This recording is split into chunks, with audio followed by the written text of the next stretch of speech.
Hey everybody, happy Thanksgiving weekend, 4-day weekend extravaganza. I hope everybody is going to go out and get them some vittles. Um, just wanted to give a little update on where we're at with the Prodigy project. Um, right now, I'm working on a few things on it, and I thought I would take the time out to shoot just a little informative video on what's going on and some of the modifications that have been made. But first, we got a tech bulletin for the home modifier out there. It's having a really tough time. I put an EGW HD extractor in this and a Wilson bulletproof firing pin stop for 9mm. Had a really tough time getting an extractor in it, and I had the mount still on it. But if you look really closely in here, you can see some silver down in there.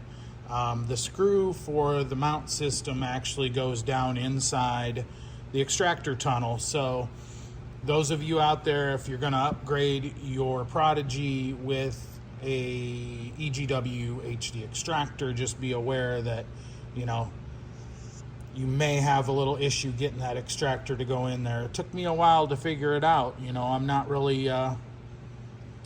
the sharpest tool in the shed there, apparently. So yeah, it took me a minute just to figure that one out.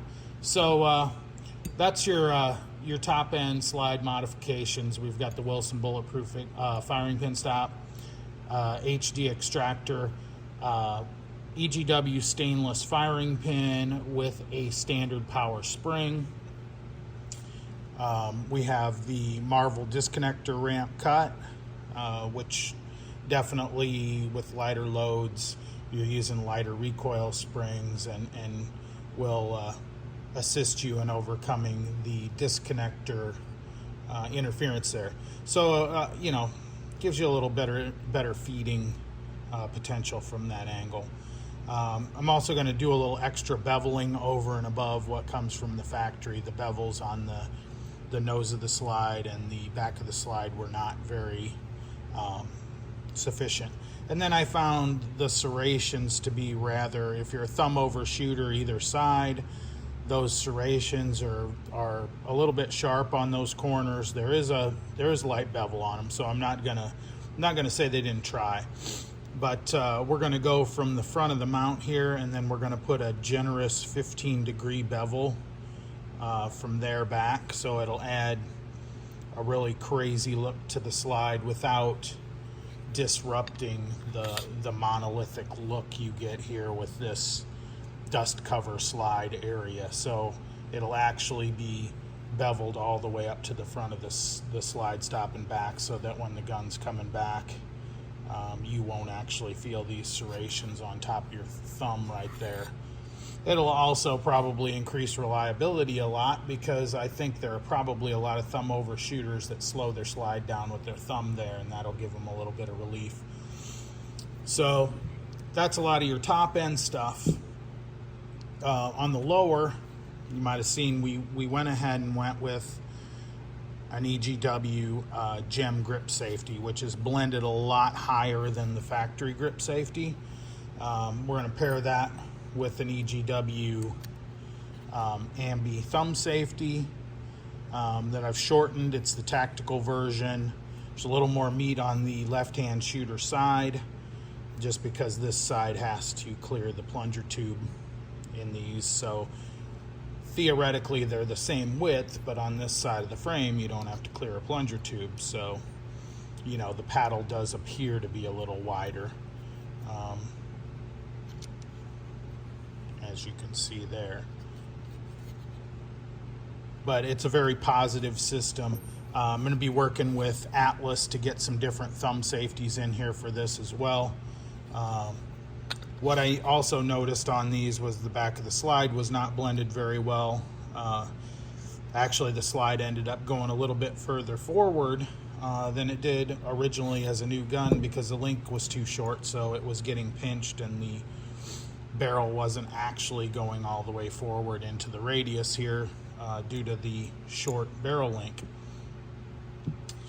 On the ignition side of the house, We're going with the Speed King hammer, a titanium strut, the Paragon sear, and the Trick Mod disconnector. And then for the sear spring, this is an Infinity titanium sear spring. We switched over to a 17-pound mainspring inside of a steel Magwell ready housing from EGW. The trigger pull was 1 pound, 15.1 ounces on this, but I'm going to go ahead and leave it there because it's a crisp 1 pound, 15 ounce trigger. You don't often find crispness when you get that light, so there's definitely a nice wall there and easy to control. And I think that's a hot button on these double stacks. Really nice triggers. We went with the EGW flat wire recoil system. I did change the spring over to a 12-pound flat wire spring. They do come with a 14, and I just feel that that's a little bit too hot of a spring for these, honestly. I think from the factory they're putting a 23-pound mainspring in there and maybe a 10-pound recoil spring or a 12-pound. Really too hot of a mainspring for 9mm. You're going to have to really bring some hot ammo to the party. Another mod we did was we cut the barrel back so that it doesn't interfere with MBX mags. The ramp got a little work. Chamber was actually short. The rounds were actually proud of the barrel hood, which was okay because the barrel hood was just a little bit shy. But, you know, in reality, we wanted to get the chamber depth correct on this. Put a little bit of a throat at the top. There's going to be a little bit more of a throat. I'll actually see when I get live ammo in it and see how much case exposure I have and see how aggressive I can get with that. And increase feeding from that perspective. Ran into the hole for the pin and the mainspring housing was not exactly on the money, so that had to be adjusted. We did not run into that on a previous build that I did for a customer, but I did run into it on this one and was able to get over that hurdle and get it in there. And the other thing I notice is there's not really a very good transition from this bevel of the frame into this, and it also stands proud of the frame, probably 0.010 of an inch, so that's going to have to be machined and then blended here. But yeah, that's where we're at.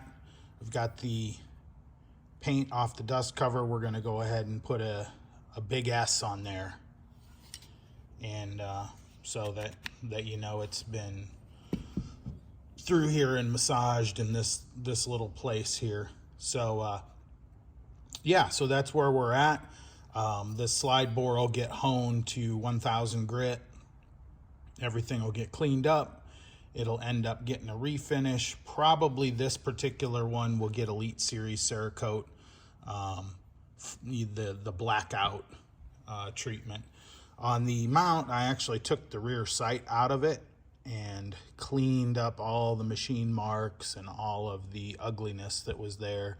I don't even know if they were really machine marks. I think they were, but it was kind of an ugly looking rear sight, so I cleaned that all up and got it re-bead blast blued. It looks a lot better. So I'm going to pull it out of the mount, and the mount will get refinished with the rest of it. Front sight, we're open to suggestions on front sights. Sound off in those comments if you have any other ideas or things you'd like to see done to one of these. We're going to replace this ejector. I just put that in there as a placeholder for blending, so when we get another one we can just pop it in there and buzz it to the back. And yeah, like I said, any commentary on what direction you'd like to see or any ideas you may have, we're definitely open to all that stuff because hey, we're here to do what you want. So hope you have a great day. Check back. I try to make videos as much as I can, which is not very much because I'm a busy man. We'll see you next time. Peace.